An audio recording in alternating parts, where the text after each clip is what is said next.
Fans అందరూ ఎప్పుడా అని ఎదురు చూస్తున్న ఐపీఎల్ షెడ్యూల్ అయితే వచ్చేసింది. అయితే షెడ్యూల్ అయితే చాలా చిన్నదిగా వచ్చేసింది. ఈసారి ఐపీఎల్ షెడ్యూల్ 2 పార్ట్స్గా డివైడ్ చేశారు. ఎందుకంటే ఏప్రిల్ అండ్ మే నెలలో జనరల్ ఎలక్షన్స్ ఉండబోతున్నాయి.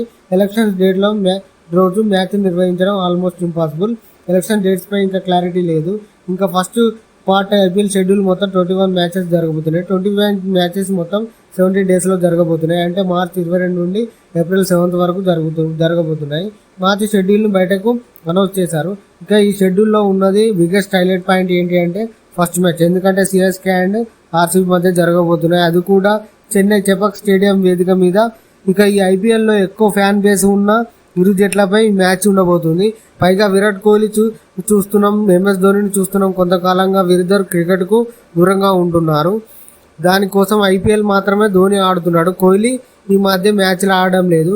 ఆ మ్యాచ్కి వీరిద్దరు ఉండడం వల్ల ఈ మ్యాచ్కి బీభత్సమైన అయిపో ఉంటుందని చెప్పవచ్చు. ముందుగా వీళ్ళ రిలీజ్ చేసిన షెడ్యూల్ ఫస్ట్ షెడ్యూల్లో మొత్తం 3 మ్యాచ్లు మాత్రమే ఆడబోతున్నాయి. మిగతా జట్లు 5 మ్యాచ్లు ఆడబోతున్నాయి. ఆర్సీబీ, జీటీ, డీసీ ఈ 3 టీమ్స్కి 5 మ్యాచ్లు ఆడబోతుర్రు. మిగతా టీమ్స్ విషయానికి వస్తే CSK, MI, SRH, LG, RR, PBK ఈ 6 జట్లు ఫస్ట్ షెడ్యూల్లో 4 మ్యాచ్లు ఆడబోతున్నాయి. నెక్స్ట్ కేకేఆర్కి మాత్రం ఫస్ట్ షెడ్యూల్లో కేవలం 3 మ్యాచెస్ ఉన్నాయి.